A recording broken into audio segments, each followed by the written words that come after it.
again, and welcome to The Luxury Choice, a B2B sales and business podcast brought to you by the training team of George James Limited.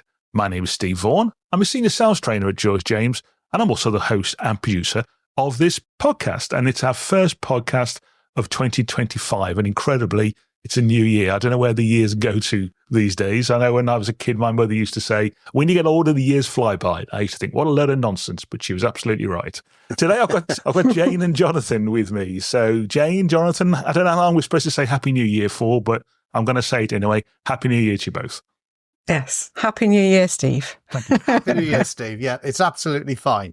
I think somebody once said to me, it could be the end of, up to the end of January. What? Which seemed a little excessive, but hey, it's all good.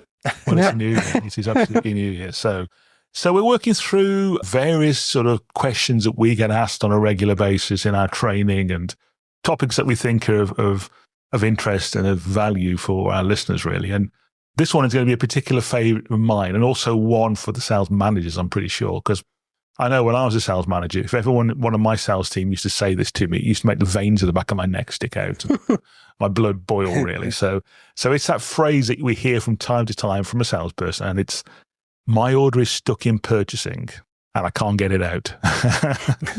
So I want to explore that today. What does it actually mean? Because that has significant implications to our forecast and to our revenue projections and potentially our manufacturing schedules and all those things. So what does it actually mean? And then what are the real causes of that? And how can we mitigate it as well? So some nice meaty topics to get into today. So Jonathan, I'm going to start with you. So when a salesperson said to you, or dare I say you may even said it yourself. I did. Entirely guilty. I definitely said it when I was a salesperson. Yeah, same. When we say the order stuck in purchasing, what do we actually mean by that? Well, that is a really good question. I thought so too. Yeah.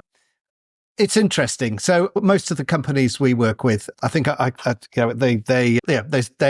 they're well connected with science in some way, shape or form. Absolutely. So we're normally talking to scientists, and I would like to propose that what often has happened is the conversations have ended with the scientists, and sometimes with some pretty senior scientists, I have to say, even up to director level, I could say. Mm-hmm.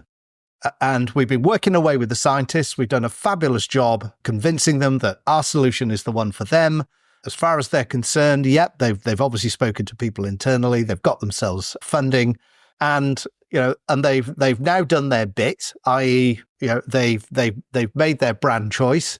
We probably have that news. Probably celebrated that as a one order. May even be in our forecast. And the next thing we hear from the scientists, and we have that conversation around, it's gone into purchasing. So when we hear that phrase, for me, it's often because the conversations have ended with the scientists or are coming to a conclusion with the scientists, and now it's sort of entered the commercial piece. But of course, and where could I go next with this conversation? I think something to seriously consider here, of course, is that one of the things that sometimes we don't do enough of, and when I've said this, I know I've not done it. I haven't engaged with purchasing. So when I've heard that phrase, it's got into purchasing, I haven't actually. I don't actually know what it means. So what does it actually mean when it's gone there? And it's kind of your question, Steve. Well, I'm going to stop you there and let Jayne have a go at that. So what's thanks. Tag in. Yeah. Otherwise, we might be listening to Jonathan for the next 20 minutes. So no offense, Jonathan, but I do want to keep this as inclusive as possible. So Jayne, when we say it's gone into purchasing, what did that mean to you? What does it mean to you as a salesperson, as a business person? Okay, so I'm picking up from where Jonathan left off. We've celebrated because the order's won. Fantastic. The order's being placed. It's gone to purchasing.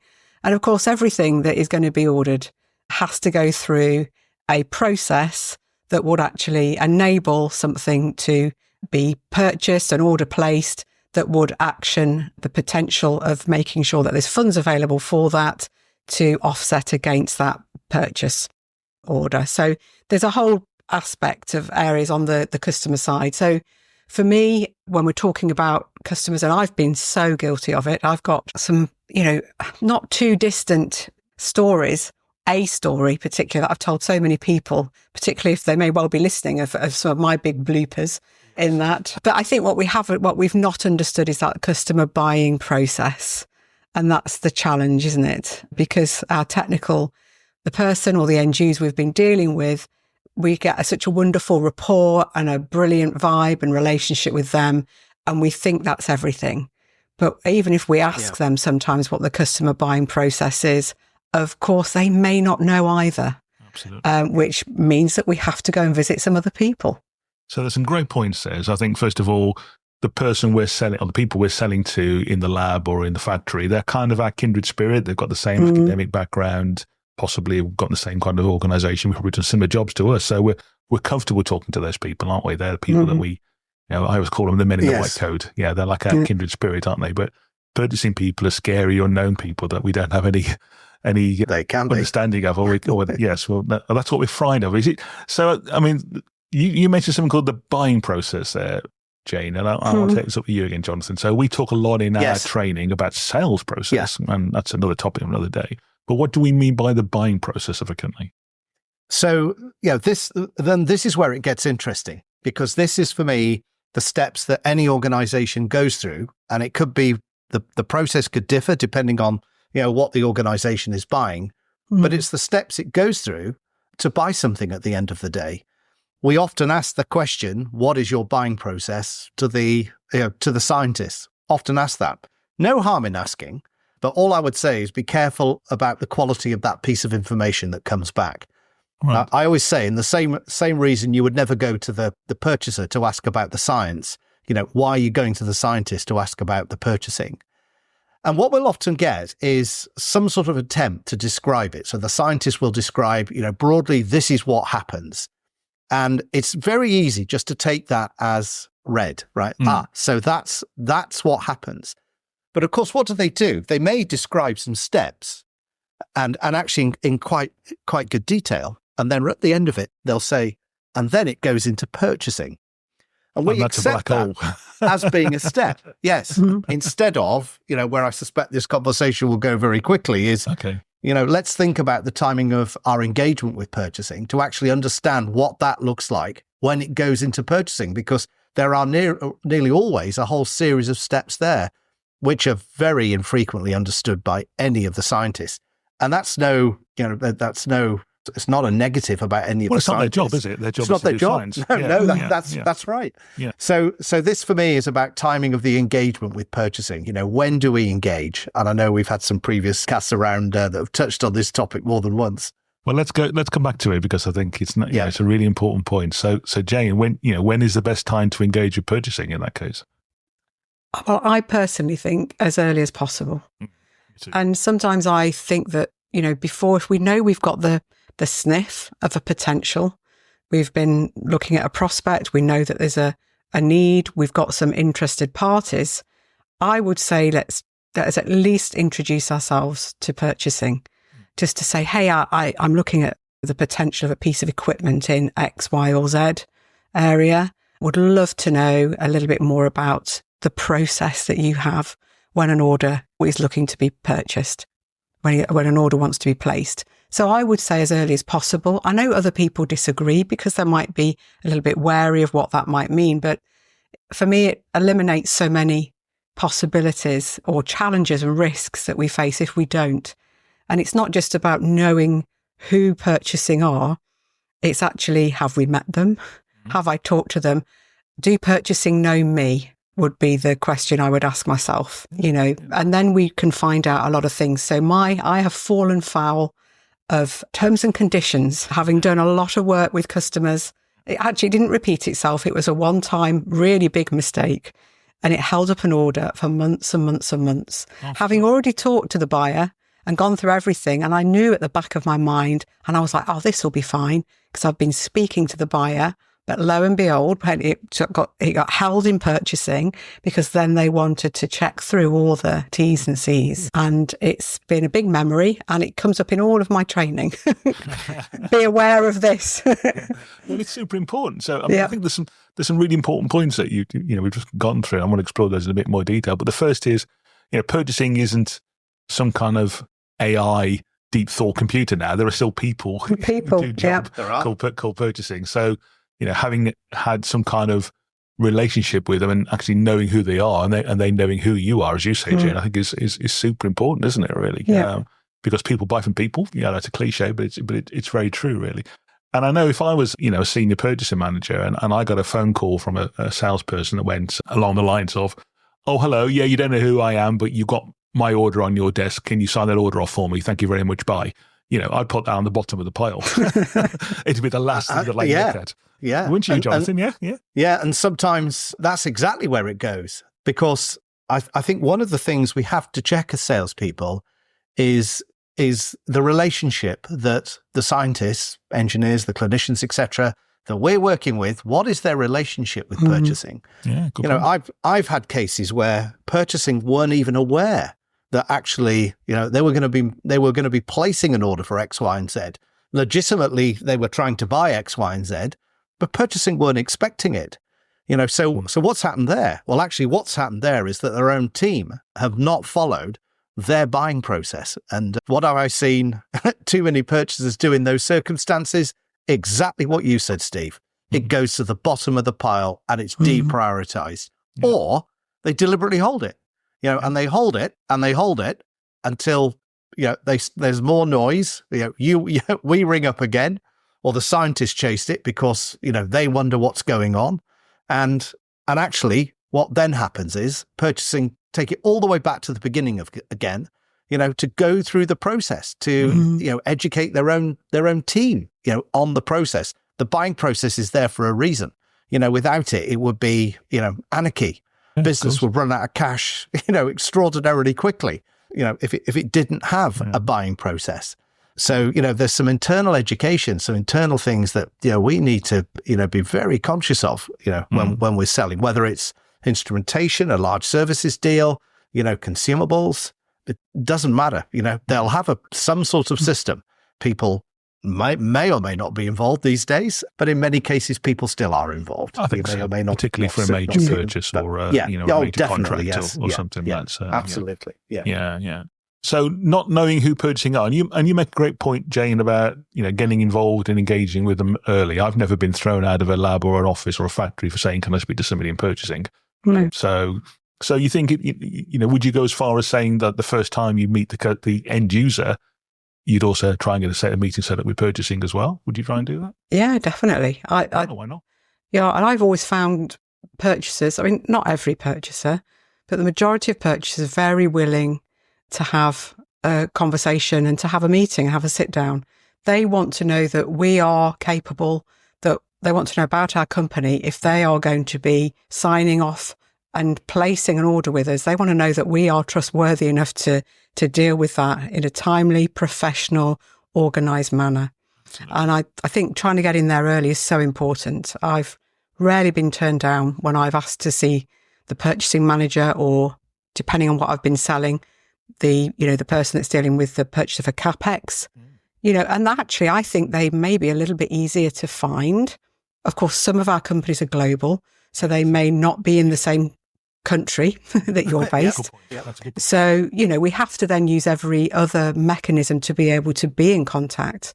If they are in the same country that you are, then, I've had really good coffee meetings with purchasers, and I've had a few purchasers say, "Reps rarely come and see us. I think they might be a little bit afraid of us, but we don't get to see that many people. We quite like seeing people." So I made a note of that, and next time, I took donuts with me.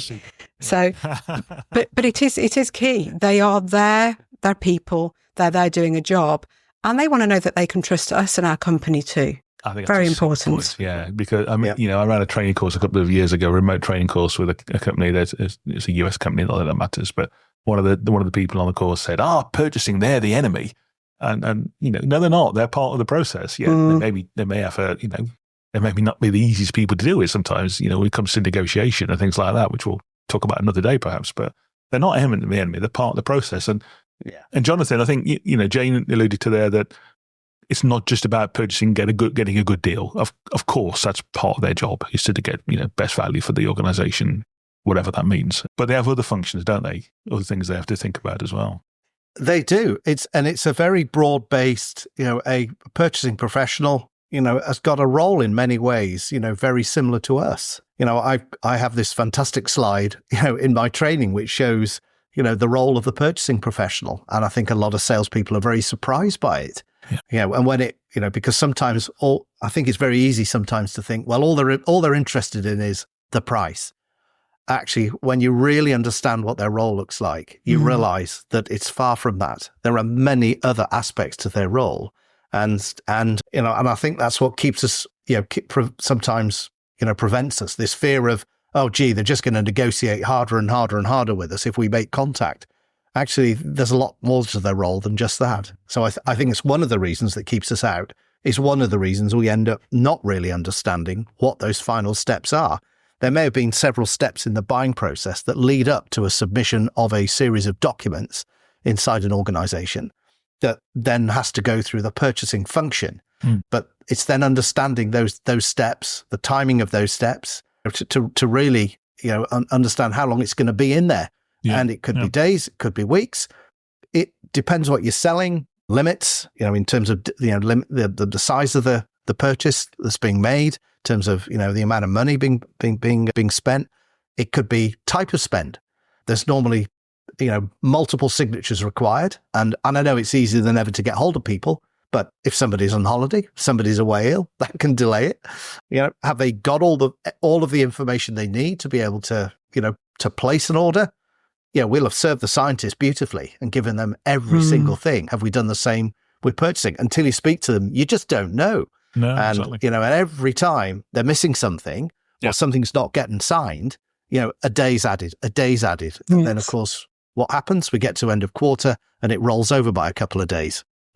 Right. And that it causes issues. Absolutely.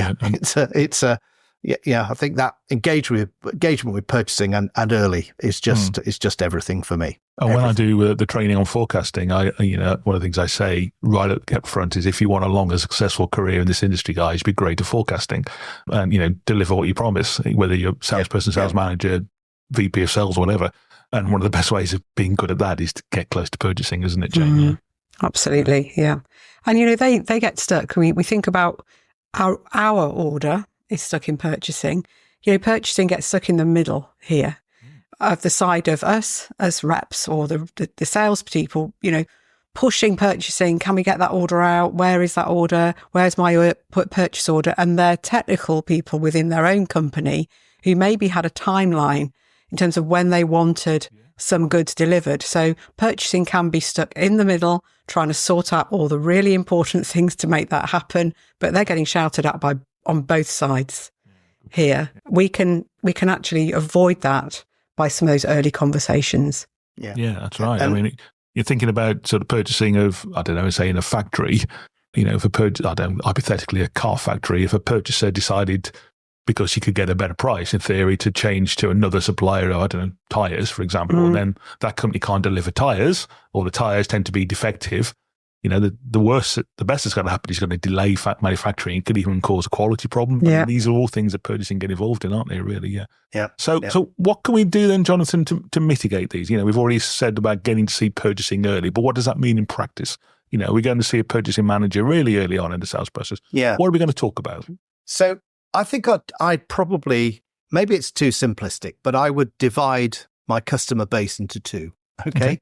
Those accounts that I'm familiar with, that I've done business with, that I understand and I know, and I would, a top tip to any salesperson, who is, doing business through a number of accounts, right? Probably, say they've got, 10, 15, maybe 20 top accounts, that they regularly do business with.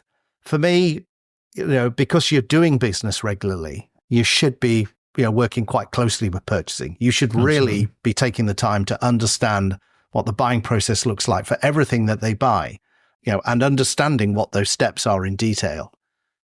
I must admit, I've never had an issue with anybody telling me what those steps are when I've asked the question. Because, of course, what do purchasing want? They want me, they want you, they want any salesperson to be compliant with the buying process. Easy. Yeah, exactly. Absolutely. Yeah. And in some cases, hey, what do we end up doing as salespeople? We educate the scientists, the engineers, the clinicians on how their own buying process works. And we can help navigate them through it. And that's a brilliant thing. So I think with existing accounts, for me, it's really those that you regularly do business with, you really have to set yourself, it's a great goal to set, to truly understand what that buying process looks like. And when it goes into purchasing, you know exactly what's going on in there, how long things take, the signatures are required, maybe locations of the people involved, the roles of people. And I've heard some, awful stories, of things going wrong at the last minute because that process wasn't understood. So I don't know if, Jayne, you want to go with this one on the new customers, because I've just simplistically split them in why two. not, Jayne? So what about if it's somebody we've never done Otherwise, business I'll with be before? talking all the time. Perish that thought, Jonathan. Sorry, I'm just drinking tea. We love it, really. Go on. Well, for a new customer, we're going in blind in some way. So we've got a lot to find out early, because we may have a really exciting piece of equipment that the technical or the scientist or the end user really wants to use. What we don't yet know is, is there a preferred supplier list? Do we need to be on a supplier list? Because if we're starting to only think of that right at the very end, and we needed to get onto that supplier list, that may take some months, because there may be references, a lot of background checks on us. Let's find that out early days. And that's why I think people will want to see us, particularly if we're brand new into an account, make purchasing the second person that you go and talk to, or the second conversation that you have when you've got that information out, because let's find out what we've got there. And here we start to build up that information that we need about their buying process. Who can they buy from? Can they buy from us? Is there anything that prevents us? Do we align with their terms and conditions? Or are we going to have to say, when it comes to that, we can't agree to this? Can they agree to what we have? And of course, very, current topic is, are we a sustainable company? Because they will have some really big requirements now on the sustainability question. Will they want to work with our company because of our sustainability, policies? There's many more. And more. If you listen back, dear listener, to an earlier podcast with a gentleman called Jayne Army from Aston University that I did last year, he talks a lot about this a lot, and the importance of this, really. And if you don't have a sustainability policy, you're probably not going to sell to many leading organizations, universities, companies in the next couple of years, because they're all asking for it and expecting it, rightly so. Yeah. So, there's some really important points really there. If we're not on the supplier list, then the very best that's going to happen is we've got to go through a process to get put on the supplier list. It might be that it's just a deal blocker. We can't buy from you. End of. Move on. Yeah. Yeah. It's not only can't buy from you, we can't pay you either. Yeah. Yes, Somebody once said to me, thank you, is another Steve. Thank you, Steve. A guy, Steve, once said to me, remember, it is a gift until it is paid for. and of course, making sure we just do simple things like get the invoice address correct, right? Yes. That the invoice is formatted correctly. And, those are all important discussions that we need to have. And a part of that, it's in purchasing. Do they know where to send the invoice to? Exactly. Okay. Yeah. Because as you said, Jayne, sometimes purchasing is in another country. It could be in Poland or in the States or anywhere really. And of course, if we're a global team, our colleagues in those countries can help us. Yes, absolutely. Them, of course, work with them really. So any other thoughts, send us to why salespeople don't engage with purchasing? Either of you on that one. Why is that? Are we just frightened? Yeah, I think it's that fear aspect, because we've talked about it here, haven't we? And I think in so many of the sessions I've been in, people see, we've got a really good level relationship with the people that we are talking technically with, and we see commercial like somewhere massively, out of this world. Are they too far away? Are they going to be really tough on me? Are they wanting to drive my price down? We have this perspective. We have this thought that actually they will do anything to hinder, me getting this sale. Actually, it's the opposite. So I think we've just got this wrong perspective of what, purchasing are about. Yeah. I always look at what titles people use these days when you're a salesperson. In my early days, it was always sales representative, but there's all these titles now that people use to describe the job they do. And then one is a common one is account manager, of course. Yeah. You know, I'm an account manager. Well, if you're an account manager, this is what you're expected to do, guys. Yes. Is to understand the account. And part of that is to understand their purchasing department and their role, really, isn't it? Yeah. Definitely. I mean, the other thing that I find that sometimes blocks salespeople is actually not fear per se of going to purchasing. It's actually, what do I say when I get there? I've had so much training. I do lots of planning and preparation around my scientific engineering sort of clinical conversations. But how much time as a salesperson how much time do you spend, sit down and think about the conversation you're going to have with somebody in a purchasing role whose priorities, whose motivations, whose interests will look completely different to a scientist and quite naturally so. So I think preparing the conversation is a good one. If all else fails, I know we've shared this before on a previous podcast, and I think it was one I did with Prue, Steve. Again, we were talking about purchasing. She likes to use the word help. Please, could you help me? Yeah. I love to use the word advice. Call purchasing up early in the sales process. Although I've got a funny story about that shortly, if you let me share it, and and ask. No, look, I'm going to be visiting your organization. I've got an appointment to visit. Such and such. I'm calling for some advice, really. I appreciate you'll have a buying process here. I'm keen to follow it. What advice could you give me? That word advice, human beings love giving other people advice. They do. Prue works on the basis of the word help, which I really love too. I mean, both work. But that's a way to open up the conversation. But look, listener, if you're struggling with this, just take some time to understand their role. Okay. Yeah. Just have a look at their role. It's very broad. There are so many ways we can actually engage with them. So many things to talk about. Well, we can start asking some questions, can't we? Yeah. And hey, like any of our customers, they've got, they have motivations to buy. They have goals. They have things they need to achieve. And are we helping them achieve their goals? Taking their pains away, etc. So helping them solve their problems. Yeah. Love that. Yeah. One that always used to work for me, or I used to like to use, was, if you were me, what would you be doing now? Who would you be talking to? What haven't I done that I need to do? And you make a great point, Jayne, earlier on about terms and conditions. To me, that's the one that's the biggest showstopper. Not getting terms and conditions agreed upon. That's really one of the having worked for large American corporates where perhaps with less flexible than some organisations or what the terms and conditions are from our side, and then not anticipating those and not talking about those early on. It might seem presumptive to be talking about terms and conditions before the deal's almost been agreed, really, but why not?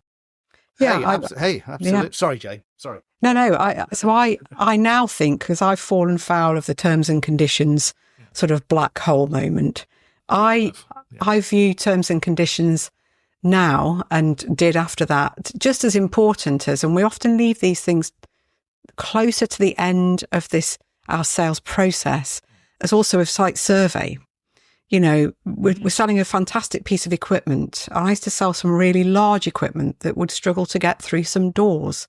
So if I've sold a fantastic piece of equipment or getting along that line and people are loving it, and then it's like, well, I need to do a site survey. Let's do that quite early, because if we can't get the thing in the building, then they're not going to be buying it anyway. And it's the same with terms and conditions. So early days, make sure you can get it in, and make sure that the services could at least be provided that are required for that piece of equipment, or whatever it's consumables, they've got storage enough to hold in the quantities that you need to sell. Yeah, particularly for cheap lift and things like that. Absolutely. Yeah. And terms and conditions for me fall into that bracket. So they happen earlier, because if that's a deal breaker, then we're wasting so much time and we're disappointing the people that we've been talking to that are really excited about working with us. So. I can think of a story where we delivered a mass spectrometer to a university where the department was on the side of a very steep hill. And you could probably work out the rest of it in terms of trying to get the thing in. I think they had to take the doors off eventually to get it actually delivered, but that's another story for another day. Yeah. Jonathan, we want to hear your funny story before we do. All right. I once employed a very talented young lady. She was great at selling, but she had an interesting background, because although she was selling, to a group, to scientists, that wasn't her first, if you like, first academic qualification. She had a degree in business. And I remember when I hired her, she was relatively new to selling, and she went through her induction program, made some appointments to go and see some customers. And I was going to spend some time with her as her manager in the field. And we went to this large chemical company. I was expecting to visit the users and meet them. No, that's not where we started. We actually started in purchasing. Right. And it was Love her already. Yeah, it was her background that her background was the driver. She actually felt more comfortable talking to purchasing than she did the scientists, which is actually not a thing you usually see.